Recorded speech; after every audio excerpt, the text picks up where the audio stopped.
progresión de convicción. Nos basamos en el libro de Ezequiel, capítulo 47, y aprendimos que el agua es símbolo del Espíritu Santo. El agua es expresión de vida. En el principio de la Biblia se menciona que había en el huerto del Edén un río para regar, el cual se partía en 4 brazos. Y termina la Biblia también hablando de un río limpio, resplandeciente de aguas vivas que salían del trono de Dios. Esto lo encontramos en el capítulo 22 de Apocalipsis. Recordemos entonces, Jesús dijo: el que tenga sed, venga a mí y beba, y de su interior correrán ríos de agua viva. Aprendimos una frase muy importante que dice: la convicción es la clave para toda decisión. Y lo repito, la convicción es clave para toda decisión. La palabra convicción viene del latín convictio y es el convencimiento que se tiene sobre algo. Quien tiene una convicción posee razones o creencias que le permiten sostener un determinado pensamiento, discurso o acción. Esa es la definición de la palabra que aprendimos el domingo pasado. También, muy importante, el pastor nos dijo que para no rendirnos debemos de estar convencidos. ¿Por qué? Porque cuando dejamos de estar convencidos en algo, eso se termina. Ahora aprendimos otra frase muy importante y ustedes me van a ayudar a repetirla como siempre hace el pastor. Entonces, yo la voy a decir y después ustedes la repiten. Se las voy a leer. Dice así: lo que ataca tu convencimiento son tus sentimientos. Ok, entonces dice: lo que ataca tu convencimiento son tus sentimientos. Otra vez, yo lo leo y ustedes lo repiten. Lo que ataca tu convencimiento son tus sentimientos. Ahora sí, otra vez, solos ustedes. Lo que ataca tu convencimiento son tus sentimientos. Ok, muy bien, muy bien. También vimos que el apóstol Pablo hace una gran declaración en Filipenses 1:6. El pastor nos puso una filmita la vez pasada. Pablo dijo: estoy convencido de que quien empezó la buena obra en mí, la terminará. Y eso es verdad, hermanos. La convicción no es abstracta, está cimentada en Dios. Ahora, si usted no está convencido, alguien o algo le puede convencer de que deje al lado su convicción. Y eso es todo por hoy, hermanos. Muchas gracias por su atención y por leerlo todos juntos, y le doy el pase al pastor. Bendiciones, hermanos. Sean bienvenidos a la casa del Señor en medio de este tiempo. Vamos a compartir la palabra y vamos a ir a Ezequiel en el capítulo 47, hermanos, a la segunda parte y final de este tema, en donde hemos compartido y hemos conversado sobre decisiones de convicción. Decisiones de convicción. Y cuando Rebequita nos hablaba con respecto a esta parte de lo que compartimos la semana pasada, hay algunos textos que nosotros no podemos olvidar, como este que Pablo habla y dice, el apóstol dice: yo estoy convencido, le dice Filipenses, yo estoy convencido de que usted, hermanos, es una convicción, y convicción es decisión, y la decisión tiene que hacerse con convicción. Pablo estaba convencido de que definitivamente lo que estaba aconteciendo y lo que les iba a acontecer a los filipenses es que ellos iban a terminar, porque el Señor había empezado una obra en ellos. El que empezó en nosotros la buena obra la va a concluir hasta el día de Cristo. Hablamos de decisiones de convicción, y en esta parte de la progresión de la convicción, por eso en cada decisión usted no debe de tomarla en emoción, hermanos. Dijimos la semana pasada, no es sobre la emoción que yo tomo decisiones. Cuando uno toma decisiones con emoción, hermanos, el 99.9 usted no termina en aquello. Si no hay convicción, Pablo dice: yo estoy convencido. Hermano, si usted está convencido de seguir a Cristo, usted de eso no se lo quita a nadie. Yo estoy convencido y cada vez me convenzo más que el Señor me tiene de su mano derecha. Para mí es Para mí esa es una palabra que ha sido, hermanos, en momentos, como decía ese canto, aún en el desierto, me ha enseñado que a pesar de eso, en mis decisiones, en las cosas que a veces no hago de la forma adecuada, sé que su mano me sostiene. Eso es convicción, hermanos. Amén. Yo me quiero soltar, pero Él no me suelta. Amén. Entonces, decisión nunca por emoción, sí, por convicción. Y vamos a ir a este tiempo, a este momento, cuando en Ezequiel capítulo 47 hablamos de esas aguas que son las aguas que están ahí. Hay una progresión de convicción. El agua es el símbolo del Espíritu Santo, el agua es la expresión de vida.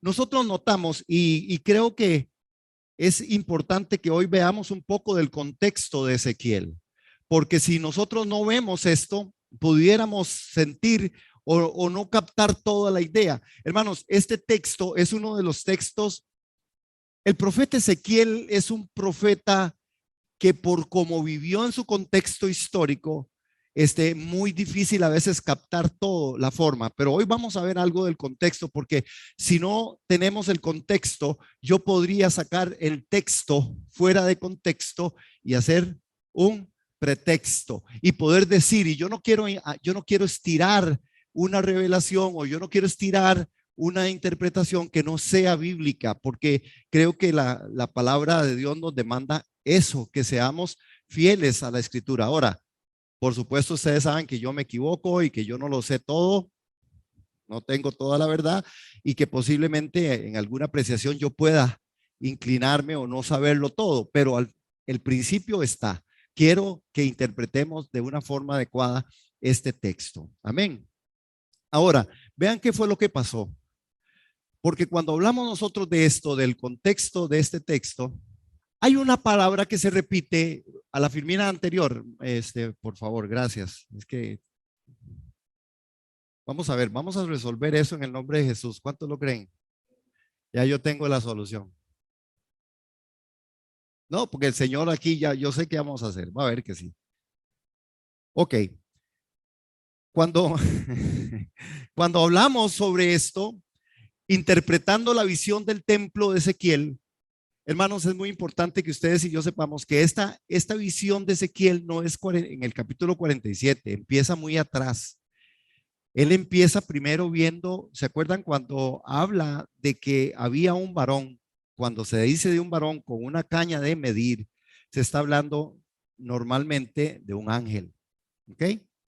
Y dice que este ángel lo que hace es medir el templo, ese es el templo milenario. Es posible, y los intérpretes serios en esto y los estudiosos serios en esto hablan de que este templo será el templo en el milenio, que este templo estará ahí. Y cuando nosotros no vamos a entrar ahí porque no es en nuestro tema, pero aparecen 8 mesas y se parte de un principio que habrá un templo, que habrá sacrificios. Y esto es lo más tremendo que está pasando, porque en este momento, en la ciudad de Jerusalén, exactamente, hoy hay un pleito que se está debatiendo y que en cualquier momento se define en algo que es la reconstrucción del templo. Están a poquito, ya han llegado a un montón de acuerdos para poder volver a instaurar el templo con todo y sus sacrificios. Se habla dentro de la comunidad que están los sacerdotes y están las famosas vacas rojas, que es parte de lo que se está y así se está moviendo. Esta profecía entonces toma un poco de sentido o mucho sentido en esto. Esta profecía no se ha cumplido. Esto que Ezequiel ve no se ha cumplido. Tiene una connotación de enseñanza y de aplicación para nosotros en este contexto, en nuestro momento histórico. ¿Por qué sabemos que no se ha cumplido? Porque este mismo río o esta misma escenario, lo menciona Jesús en el Nuevo Testamento y aparece después en el libro de Apocalipsis, exactamente. y se cree, y los estudiosos de los serios o muy formales o los que yo puedo indagar, lo que dicen es que esto será para el futuro en una vivencia en donde la iglesia de Jesús alrededor de la eternidad vamos a celebrar y podremos ver esto como una gran verdad vívida. Amén. Y yo creo que ahorita vamos a entrar más detalle y nos va a hacer.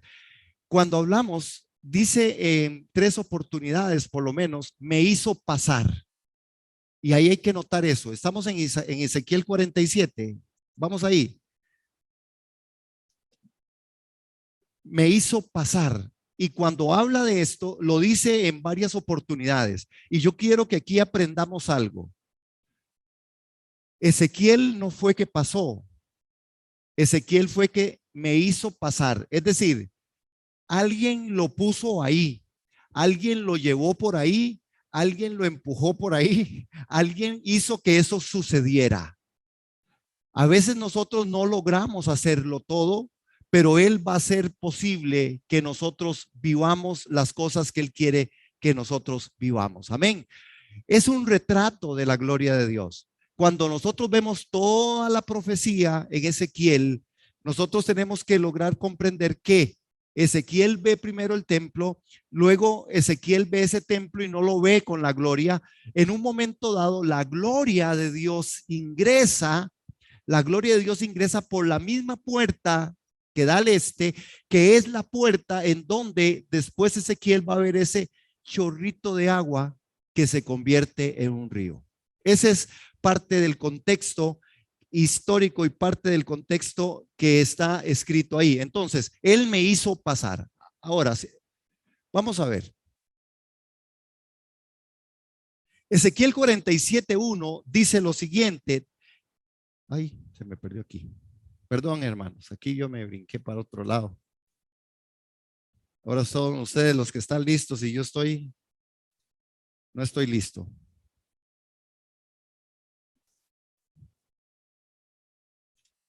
En Ezequiel capítulo 47, y en el verso 1, dice así. Luego el hombre me hizo volver a la entrada del templo y vi que por debajo del umbral de la casa del templo salía agua hacia el oriente, pues la fachada del templo miraba hacia el oriente y el agua corría por debajo hacia el lado derecho del templo al sur del altar.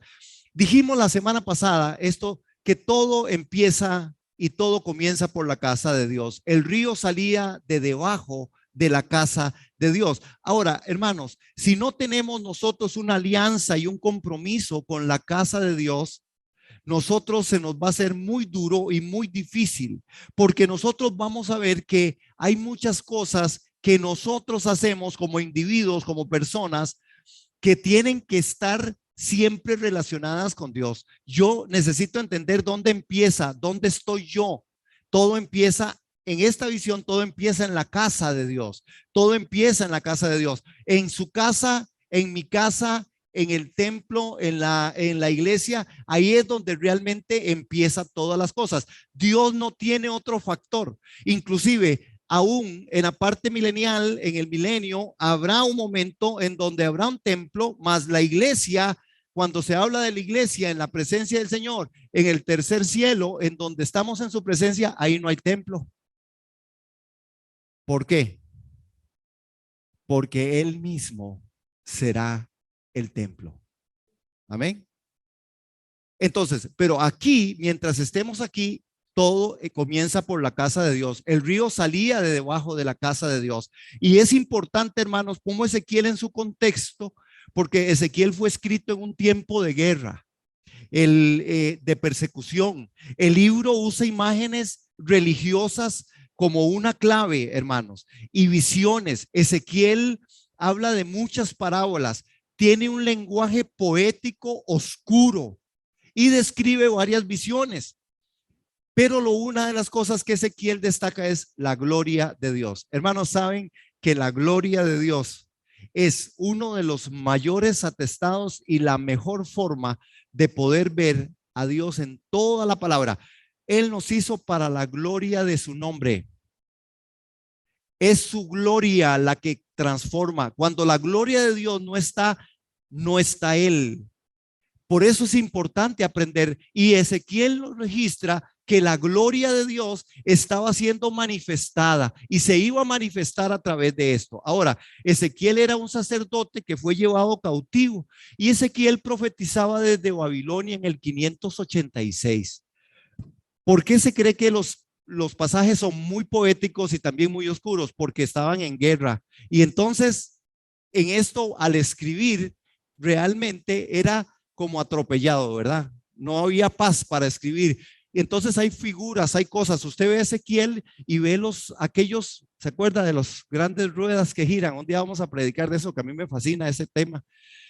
Y cómo giraban y cómo las formas de los 4 seres vivientes, ¿sí? ¿Se acuerdan? Que es todo un reflejo en el Nuevo Testamento. Ezequiel es ese. Ahora, las aguas lo que van a hacer es que van a traer salud. Entonces, ¿de dónde salían las aguas de la casa, hermanos? El principio es este. ¿De dónde nace el tema en el cual yo debo de sustentar mi vida cristiana?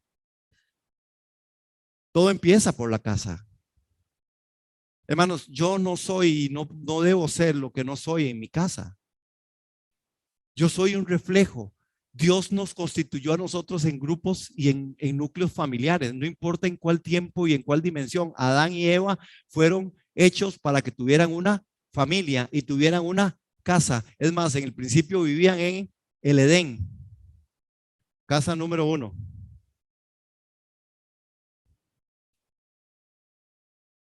Dios siempre ha pensado en familia. Dios siempre ha pensado en una casa. Tan así es que el invento del matrimonio es un buen invento de Dios. Él al final traerá a su hijo para que se case con la esposa, que es la iglesia, para vivir en una casa. Jerusalén que descenderá del cielo, habitación de Dios, la casa de Dios. Amén. Es importante entonces que nosotros veamos que es congruente nuestra vivencia y que como creyentes debemos de estar atentos. ¿Cómo estoy desde mi casa?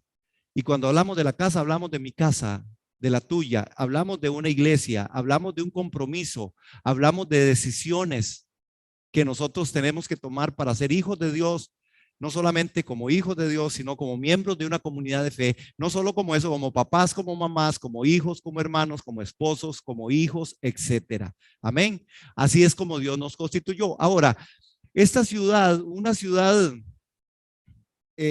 desolada, como en ese tiempo estaba siendo la ciudad en donde Dios trae a Ezequiel para esta revelación, y esa ciudad desolada, cuando él llega al templo, cuando él llega a la casa, Ezequiel ve la gloria de Dios. Y el templo que había sido destruido, ahora lo ve lleno de la gloria de Dios. Y esta gloria entra por esa puerta. Es lo que Ezequiel habla en capítulo 43, en los versos 1 y 2. Es más, registrémoslo ahí en la Biblia.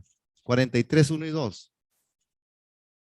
Dice, el hombre me llevó luego a la puerta que da hacia el oriente y vi la gloria de Dios de Israel que venía del oriente.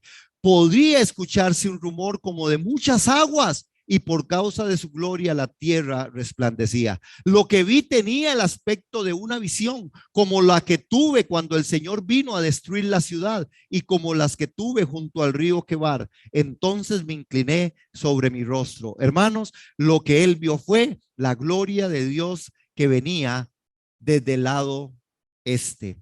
Hermanos, ¿por qué es tan importante esto? Ahora empieza, y cuando estamos hablando de esto, necesitamos entender que hay un compromiso que yo debo adquirir. Yo debo tomar decisiones y dentro de las decisiones que yo debo de tomar, cuando iniciamos aquí en la casa, necesitamos decir lo siguiente, 47 versos 2 y 3. Veamos qué dice ahí.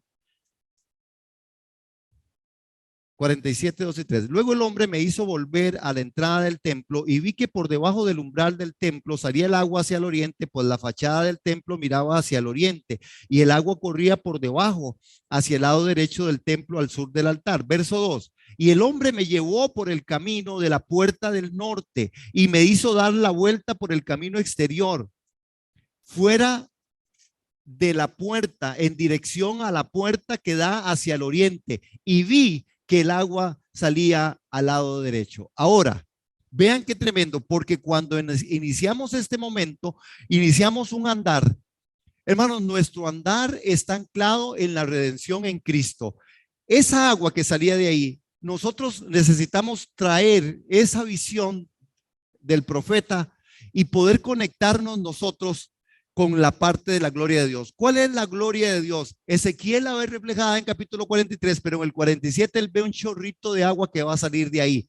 Está anclada. Nuestro andar está anclado en la redención de Cristo. Este tema es redención a través de esas aguas. Estas aguas al final vamos a verlas cómo van a correr y serán como un río que traerá sanidad, que traerá salvación, que traerá una novedad de vida nueva. Eso fue lo que a nosotros nos pasó en Cristo Jesús.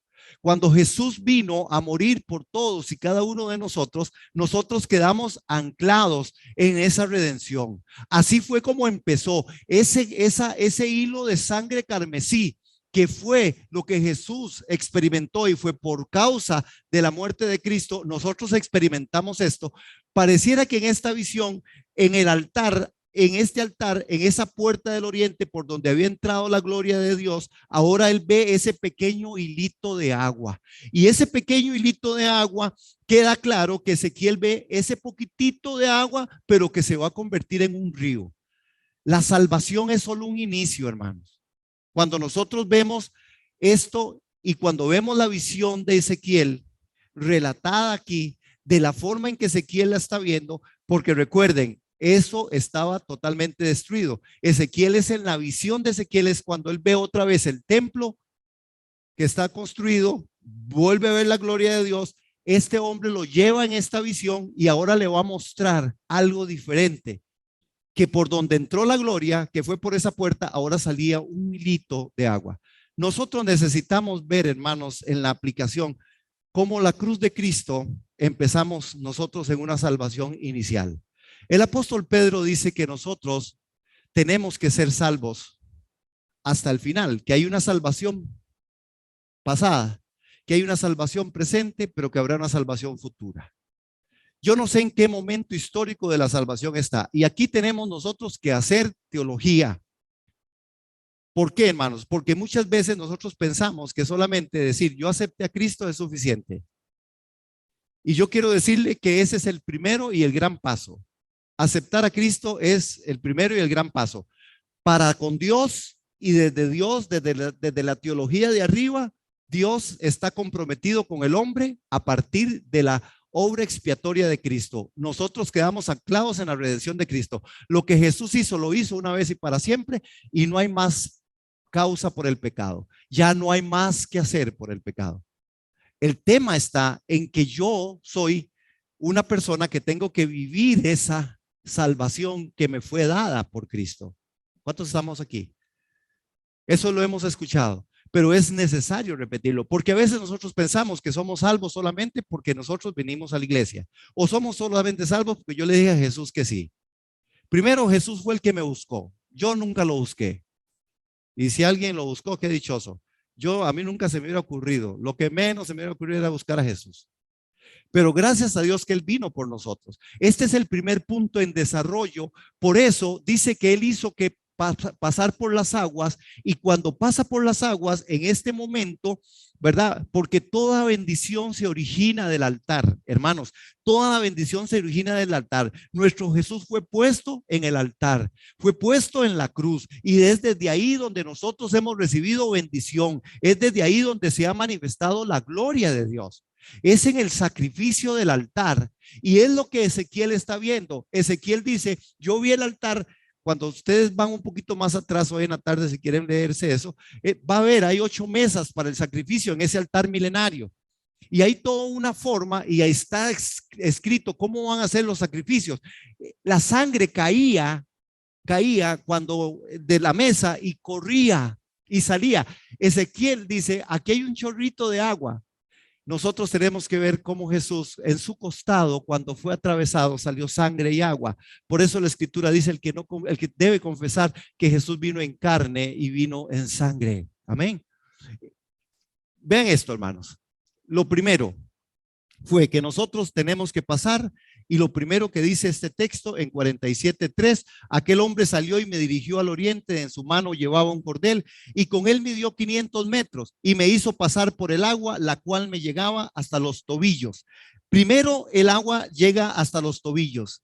Y en este andar, en nuestro andar hacia ese caminar, nosotros tenemos que entender que el agua hasta los tobillos simboliza esa frescura de venir a una vida, de una vida llena de ansiedad, de angustia y de amargura a causa del pecado, y de venir caminando por el desierto de la vida a disfrutar la paz de Dios. Cuando nosotros entramos en el primer momento en salvación, nosotros lo que hacemos es descansar de aquella mala forma de vivir. Hay algo, porque cuando este tema, que yo no me quiero meter tan profundo, o por lo menos en lo que yo he aprendido en la profecía, porque lo que quiero es captar y que el Señor nos ministre por su Santo Espíritu a que hay una salvación que inicia porque hay una decisión de convicción en su corazón. Pero, hermanos, otra vez, no porque usted diga que es cristiano o yo lo diga, no porque yo diga que voy a una iglesia o no, no significa que yo soy cristiano. Significa que yo pudiera ser una persona que me gusta las cosas de la Biblia, que me gusta ir a una iglesia, pero hay convicción. La convicción empieza cuando yo de verdad decido entrar al río. Por eso él fue puesto en el río. Ezequiel fue puesto en el río. Vean el 3. Cuando dice, midió 500 metros y me hizo pasar por el agua, la cual llegaba hasta los tobillos. Yo pregunto, Ezequiel entró al río. El hombre lo hizo pasar por el río. Lo llevó hasta ahí. Pero ¿dónde empieza la visión de Ezequiel? Empieza en la puerta. Es lo primero que él ve, ¿verdad? Él ve una puerta. Dice, y por la puerta, debajo de la puerta había un chorrillo de agua ahí, como una goterita. Vea usted. ¿Cuántas personas se quedan en la puerta? ¿Cuántas veces nosotros nos quedamos en la puerta viendo los toros de lejos? Mucho del cristianismo está hoy relacionado porque no hay convicción en las decisiones. No hay decisiones de convicción. Y no hay decisión, entonces yo me quedo en la puerta. A veces es muy cómodo, hermano, estar en una iglesia y solamente ir a la iglesia, venir, salir y ir. Pero ¿qué es lo que el Espíritu Santo está convenciéndome en mi corazón con respecto a esto? Ezequiel ve eso y al verlo, que esa gotita va por ahí, él dice, este hombre me hizo pasar. Pero el agua llegaba hasta los tobillos. Es como nosotros empezamos a ser salvos, hermanos. Dios siempre tiene un propósito y el propósito no siempre es que usted se consuma en todas las aguas. Hay un aprendizaje. Dios siempre ha hecho, desde el principio en Adán, ha hecho que el hombre pueda ir paso a paso, paso a paso. Amén. Ahora, después dice en 47:4, ese andar de las rodillas, porque ven en 47:4, luego midió otros 500 metros y me hizo pasar por el agua y ahora me llegaban hasta las rodillas. Y luego de medir otros 500 metros me hizo pasar el agua y que me llegó hasta la cintura. Notemos, hermanos, que ahora en este espacio, esta etapa de la salvación, el compromiso que yo inicialmente empiezo a hacer, que empieza por los tobillos, son lo que dan estabilidad al cuerpo. Nadie puede decir, yo ahora estoy en un grado de madurez tal que a mí nadie me puede decir nada. No, todos empezamos siendo niños. Es Juan quien dice niños, niñitos, jóvenes y padres. Juan, en las cartas, Juan empieza a decir, le hablo a ustedes, niños, niñitos, les hablo a ustedes, jóvenes, y les hablo a ustedes, padres. Siempre hay una secuencia, siempre hay una forma en la que Dios quiere que nosotros andemos. El andar hasta las rodillas nos señala que es tiempo de arrollarnos las ropas.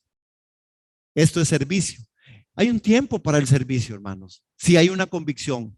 Porque el servicio es vital en la casa. El servicio es vital en la casa, ya sea en su casa o sea en la casa o en la iglesia. Es vital. Es tiempo de arrollarnos, porque ya usted no va a caminar igual por el agua cuando el agua le llega por las rodillas, ¿verdad? Ya hay más pesado, hay un costo más. Esto habla del servicio, y este servicio posiblemente es el que Dios quiere que nosotros lleguemos a elaborar. Por eso Él nos ha dado dones, hermano. El don que Dios te ha dado, el don que Dios me ha dado es para ponerlo al servicio de su gloria, para la instrucción del cuerpo de Cristo. Todos necesitamos hacer algo. Todos necesitamos servir. Todos. Y usted me diría, bueno, pero entonces ¿en qué? En mil cosas. Usted puede ser un gran intercesor, usted puede ser una persona que sigue dando, aportando y orando. Eso es parte del servicio. Usted puede servir en alabanza, usted puede servir en escuela dominical, usted puede servir en tantas dinámicas que en medio de las iglesias hay. Hermanos, el peor error es saber cuál es su don y que usted se quede sentado. Porque esto no tiene movimiento. Y vean que hay un movimiento en la revelación de Ezequiel, hay movimiento. Ahora, sigamos, porque otro momento, el 47.5, véanlo ahí. ¿Qué fue lo que pasó? Cuando midió otros 500 metros, el agua era ya un río, de tal manera que había crecido la corriente que yo no podía cruzar sino a nado. Note que la abundancia del derramar del Espíritu Santo, hermano, recuerden de dónde está saliendo esta agua. Recuerden que era un chorrito que me llegaba a los tobillos, después me llegó aquí, después ya estaba yo por los, ¿verdad? En los muslos dice en 47.4 y en 47.5 dice que ya no lo podía cruzar sino a nado. Aquí es donde yo les digo, yo no quiero estirar la interpretación, pero sí estoy seguro que cuando uno lee el texto, en el contexto de Ezequiel, él dice que la única forma es que este hombre lo hizo pasar y ya no dependía de él, ahora tenía que nadar, ya no era sus pies sobre la tierra, ahora era nadando. Y ustedes saben que cuando usted y yo nadamos, ¿qué pasa con el que no sabe nadar? No, naturalmente es así. ¿Qué pasa cuando nosotros entonces venimos y no hacemos las cosas adecuadamente en la casa, en mi familia? Hermanos, es muy fuerte lo que está pasando en medio de las iglesias, y cuando salen acusaciones de este tipo, en donde usted escucha que hombres de Dios predicando, personas que han hecho, qué sé yo, tienen un ministerio, ¿verdad? Son pastores, maestros, y al final usted oye historias tristes, que en sus casas estas personas no son congruentes con el mensaje de Dios, que estas personas inclusive son señalados y acusados de cosas inmorales. ¿Por qué pasa eso? Porque el proceso en Dios se tiene que vivir, y se tiene que vivir desde una convicción. Yo debo estar convencido quién soy yo en Cristo. Yo debo vivir convencido, y cuando yo vivo convencido de eso, yo entiendo los estatutos, los preceptos y las formas. Aquí es donde la abundancia del derramar del Espíritu Santo viene. Y aquí es donde viene, yo creo que es donde voy a empezar a predicar, porque eso es donde me fijé. Ya quieren irse, y yo dije eso hasta que me decía, uy, no, qué hambre. No.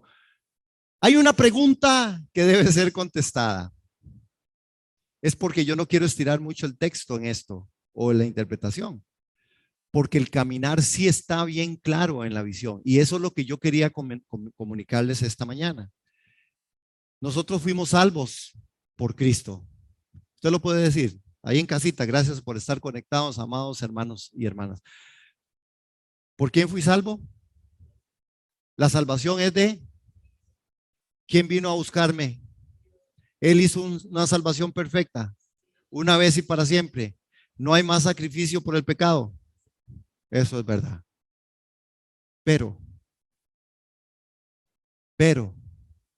cuando nosotros somos participantes de esta gracia, cuando nosotros somos participantes de esta gloria tan impresionante, y nosotros nos encontramos en Cristo, Jesús viene y hace un reto a la iglesia, y Jesús hace un reto a sus discípulos y les dice: el que quiera venir ahora sí en pos de mí, tome su cruz, porque Jesús decía: yo ya tomé la mía. Jesús decía: yo ya hice lo mío. Lo mío era ahí en la cruz del Calvario. Lo mío era ahí en la casa. Yo complací al Padre. Yo fui obediente al Padre. De mi vida salió vida. Mi muerte vida dio. Mas ustedes tienen que tomar su cruz cada día convencidos, con decisiones de convicción y seguirme a mí. No seguir ninguna forma, seguirme a mí. Y seguir a Cristo implicaba negarme a mí mismo, tomar mi cruz, dejar el mundo atrás y seguirle a Él en toda la plenitud. Esto requiere que el agua ya va consumándose y consumida en un espacio muy fuerte donde ya mi caminar no puede ser el mismo.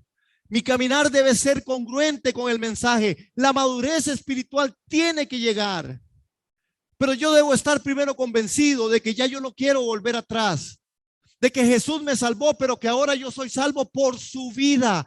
Primero fui salvo por su muerte, ahora soy salvo por su vida. Y el apóstol Pablo dice que yo entonces lo que vivo en la carne, lo vivo en la fe del Hijo del Hombre. Es mi vivencia, es mi responsabilidad. Él me hizo entrar en una salvación, pero ahora la salvación empieza a emerger desde mi persona, congruentemente, en un testimonio en lo que yo soy, en lo que yo digo, cómo yo lo vivo. Y cómo lo vivo desde mi casa, cómo lo vivo en mi trabajo, cómo lo vivo en la iglesia, cómo lo vivo en cualquier parte donde quiera que yo ande. Es mi responsabilidad, es mi cruz. Jesús lo dijo, es diferente, hermanos. Una cosa es el evangelio del reino, otra cosa es el evangelio de la gracia de Dios. El evangelio de la gracia está colocado en la obra de Cristo una vez y para siempre, pero el evangelio del reino tiene que ver con un compromiso tuyo y mío para respetar la gloria de Dios, para caminar en los estatutos y preceptos de Dios, para entender la revelación que Cristo en mí es la única esperanza de gloria y que lo que vivo en la carne lo vivo en la fe del Hijo del Hombre, que ya no vivo más yo, que ahora Cristo vive en mí. Y que el mundo tiene que ver a Cristo en mí, que es la esperanza de gloria, que la iglesia debe ser la manifestación de la gloria de Dios. Porque Él dijo, la gloria, Padre, que me diste cuando estaba contigo, esa gloria que me diste, yo se la doy a ellos. Le dijo a los discípulos. Y magistralmente Pedro empieza a interpretar, dice, yo era Pedro, que me decían piedra.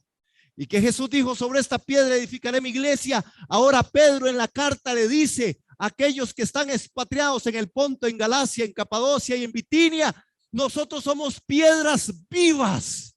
Somos piedras vivas para edificar, para hacer ese edificio. Pablo usa la figura en Romanos 12 también de una forma magistral diciendo, nosotros sobre el fundamento que tenemos, que es la muerte, sepultura y resurrección de Cristo, ahora nosotros edifiquemos a los santos. Gran responsabilidad de compromiso. Entonces, tenemos que ponernos a andar. Ya no puedo estar diciendo así. No, ya voy para adelante. Ya yo tengo que nadar. Amén. Pero la pregunta en el verso 6 es vital. Esto tiene un gran significado espiritual, hermanos. En el verso 6 hay una pregunta. Y vea lo que pregunta este hombre. Entonces me dijo, ¿te das cuenta, hijo de hombre? Hermano, pregúntele a ella que está la palabra. ¿Te das cuenta? ¿De qué es lo que tenemos que darnos cuenta, hermano? ¿Te das cuenta? ¿Qué era lo que Ezequiel había visto? ¿Te das cuenta? Ya estaba él hundido en el río del Espíritu. Ya Ezequiel había estado, ya Ezequiel en la visión se ve nadando. Ya Ezequiel dice aquí, no hay más, o me voy al otro orillo o me ahogo. No hay camino atrás. Pero la pregunta es interesante por muchas cosas, pero al final es interesante por algunos otros aspectos. ¿Por qué, hermanos? Porque en los actos de fe, en este 47:5, donde la abundancia del derramar del Espíritu Santo y el varón midió los otros 1000 codos y llegó, ¿verdad? Y ya tenía que nadar. A este nivel no hay nada que nos pueda atemorizar. Cuando usted ha hecho una decisión, un compromiso, una decisión y un compromiso de decisión fuerte y profunda, hermano, a usted no lo mueve nada de la fe. Ni la salud, ni la enfermedad, ni lo que tengo, ni lo que no tengo, ni lo que no lo mueve nada. Usted dice, no, sí, estoy pasando mal. Sí, estoy por el desierto. Sí, estoy en ese, pero aquí estoy. Sé que mi Redentor vive y que con él me levantaré. Aleluya. Pero esa convicción no es, hermanos. ¿Cuántos vemos? Vean las estadísticas que yo les dije esta mañana. Es cierto, un 22% de gente nunca más ya dejó de ser cristiana. Un 20% no volvió a la iglesia. 400 y resto de iglesias cerradas en este país. Ahora, multiplíquela en el mundo. Estoy hablando con una gente, con los mexicanos, ¿verdad? Un caos. Las iglesias. En Estados Unidos los pastores renuncian como, y las iglesias se cierran. ¿Has visto esto? Hermano, la pregunta, ¿ha visto esto usted, hijo de hombre? Usted ha visto cómo se está moviendo el mundo. Y cuando llegamos aquí, ¿has visto, hombre? ¿Entiende esto, hijo de hombre? Hermanos, es necesario que nosotros contestemos esta pregunta, porque la pregunta que él hace en el verso 6, ¿te das cuenta, hijo de hombre? Después me llevó y me hizo volver por la ribera del río. Vea cómo lo sacó del agua. Ya ese chorrito de agua, y eso es lo que él quiere que viera. El chorrito de agua, él quería que viera que se convirtió en un río. Y ya no solamente era un río cualquiera.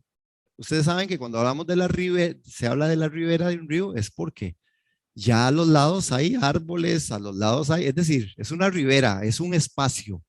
Lo saca el profeta de ahí y le dice, ¿te has dado cuenta, hijo de hombre? Ya te saqué del río. Ahora vas por la ribera y vea lo que va a pasar, porque le voy a mostrar algo, hermanos, que no solamente dentro de la profecía de Ezequiel es espectacular, sino en la misma vivencia del pueblo de Israel. Porque en el verso 7 y en el verso 8, no, leámoslo para que veamos, cuando volví, en el verso 7, cuando volví pude ver que en ambas márgenes del río había muchísimos árboles. ¿Has visto esto? Cómo la vida de Dios que empezó en la visión de Ezequiel, un agua por los tobillos, ahora por aquí, ahora hacia arriba, ahora nadando, ahora había la ribera del río, dos orillas, ahora había vida. Recuerden el contexto que les conté. Ezequiel escribe esto en guerra y en destrucción. Jerusalén estaba destruida, inclusive no había templo, estaba perdido, estaban en manos de los babilonios y habían sido llevados también en cautiverio. Es decir, era un pueblo destruido. Y esta visión es la visión para nosotros, en la aplicación de esperanza, de que Él es fiel. Allá se fue la muchacha llorona. Que Él es fiel, que Él es fiel, que Él es fiel, que Él nos va a mantener fieles, que Él se va a mantener fiel. Esta visión es una visión que no era un asunto, hermanos. Es que nosotros estamos sentados aquí diciendo hoy, Él dice que Él es fiel y qué linda allí hizo. Gracias a Dios por la susceptibilidad del Espíritu y cómo el Espíritu, a mí me encanta cuando el Espíritu en medio de la iglesia toca a las personas y les da cosas porque uno se afirma en fe, hermanos, porque estamos vivos en Cristo. Pero esa parte es importante que nosotros la notemos. Vean el verso 7 y el verso 8 y voy a ir terminando. Porque en el verso 7, cuando volví para ver, de ambas márgenes del río había muchísimos árboles. Y el hombre me dijo, esta agua corre hacia la región del oriente y baja al Arabá y se pierde en el mar. Una vez que el agua entra en el mar, se vuelve agua saludable. Hermanos, el río se divide. ¿Saben qué es el Arabá? Es el mar muerto. El Arabá es el mar muerto. Dicho sea de paso, ese mar muerto, ¿ustedes saben por qué le llaman mar muerto? ¿No saben? Se llama mar, le dicen mar muerto porque ese mar no tiene salida. Y lo que no tenga salida se estanca y se pudre. Le dicen el mar muerto porque se produce tal sal que es impresionante, pero hoy, hermanos, es para que usted vea que recobró vida lo que estaba muerto, el Arabá. recobra vida. En esta visión Ezequiel lo ve, pero hoy los israelitas pueden decir de la gran explotación, de la gran parte de la economía, ellos reparten al mundo de esto. Ese mar es un mar impresionantemente que les da dividendos económicos, pero multimillonarios. Cuando el río que salía debajo del templo de la casa de Dios llegó hasta ahí, esto tomó vida. El Arabá. Y vean lo que dice el verso 9, hermanos amados y hermanas amadas. Todos los seres vivos que naden por donde entra la corriente vivirán. Habrá muchísimos peces que por haber desembocado allí, esta agua recibirán salud. Todo lo que entre en este río vivirá. Todo lo que entre en ese río vivirá. Vean esa profecía. Y esa profecía que habla de que todo lo que estaba muerto le hizo vida, de que todo el que nadare vivirá y recibirá sanidad. Hermanos, es tiempo de entrar al río de Dios. Es tiempo de entrar a la presencia de Dios. Es tiempo de entrar a la palabra de Dios. Es tiempo de entender, de estudiar las escrituras y de volvernos personas que amamos la palabra, que oramos, que buscamos su presencia, que le adoramos, que buscamos en decisiones profundas y serias ser cristianos serios, ser cristianos responsables, ser cristianos que de verdad estemos investigando nuestras vidas profundamente, y que si hay algo que está estorbando en mi oración, pida perdón, me arrepienta y haga, como dijo, restitución a que le he hecho daño.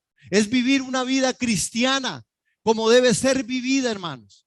No podemos seguir siendo nosotros personas tan superficiales en nuestro cristianismo, porque usted y yo tenemos que entrar al río de Dios, a la palabra de Dios. Tenemos que entrar a la vida espiritual para poder tener sanidad. Toda alma que nadare vivirán y recibirán sanidad, la sanidad del alma, la sanidad en el espíritu, la sanidad, hermanos, que va más allá del cuerpo, porque este cuerpo al final se deteriora, porque este cuerpo al final se termina. Y aquí, hermanos, con todo esto, en la aplicación que en esta mañana yo quiero que usted y yo nos llevemos con convicción a nuestra casa. Aquí hay una gran metáfora para la vida. La presencia de Dios hace diferencia. Yo quiero que usted y yo leamos eso, por favor, al contar 3. 1, 2, 3. Aquí hay una gran metáfora para la vida. La presencia de Dios hace diferencia. Y esto no es una gran revelación, pero esta es una de las grandes verdades que tienen que ser reveladas. Si yo no logro entender que la presencia de Dios está conmigo y anda conmigo, yo haré muchas cosas pensando y viendo para atrás, que no me vea el vecino, o que no me vea la esposa, o que no me vea mamá, o que no me vea papá. Pero si yo entiendo que la presencia de Dios hace diferencia, entonces sabré que Dios me ve, que Dios todo lo ve, que a Dios no se le pasa nada y que Él no se ha equivocado. Amén. Y por último, amado hermano, amada hermana, y aquí está en parte de la aplicación de esta metáfora, de esta visión de Ezequiel. Jesús dijo en Juan 7:38, el que cree en mí, como dice la escritura, de su interior correrán ríos de agua viva. Leemos eso, por favor, hermanos. 1, 2, 3. El que cree en mí, como dice la escritura, de su interior correrán ríos de agua viva. Hermanos, ríos de agua viva. ¿Qué está saliendo de nosotros? Necesitamos entrar, y ya entramos a una salvación. Necesitamos tomar la cruz todos los días y necesitamos ser consumidos por el poder de su gracia y de su favor. Amén. El que cree en mí, como dice la escritura, de su interior correrán ríos de agua viva. Decisión con convicción. ¿Cómo? Decisión con convicción. Tener convicción, no por emoción. Tener convicción, no por emoción. Yo soy hijo de Dios. ¿Cuántos podemos declarar eso? Pongámonos en pie, vamos a orar. Dígalo, hermano. Yo soy hijo de Dios. Por gracia soy hijo de Dios. Dígalo ahí en su casa, hermanos. Y gracias por conectarse siempre. Y le aprecio mucho y le bendigo. Dígalo, hermano. Yo soy hijo de Dios por gracia. Padre, y oramos en esta mañana con convicción, Señor, decisión de convicción. Señor, que creemos en ti para que de nuestro interior corran ríos de agua viva, que pueda tocar a aquel vecino, que pueda tocar mi vida, que pueda tocar a aquel compañero, que podamos nosotros a través del Espíritu, a través de la palabra tuya, Señor, llegar con un mensaje congruente, no solamente en palabras, sino en hechos, en el nombre de Jesús, Señor, y que ese río en el cual hay sanidad, en ese río en el cual fluye, Señor, todo lo que está ahí fructifica, que nosotros seamos, como dice tu palabra, esos árboles plantados junto a corrientes de agua. Padre, en el nombre de Jesús, somos esos árboles plantados junto a corrientes de agua, porque un día nos plantaste en Cristo, porque un día viniste a través de tu Hijo Jesucristo y nos pusiste en la salvación inicial y nos regalas el reto y la invitación de tomar nuestra cruz y nos dice que nos neguemos a nosotros mismos, que caminemos hacia ti y que entonces, Señor, tú serás manifiesto en nosotros, Cristo en nosotros, la esperanza de la gloria. Padre,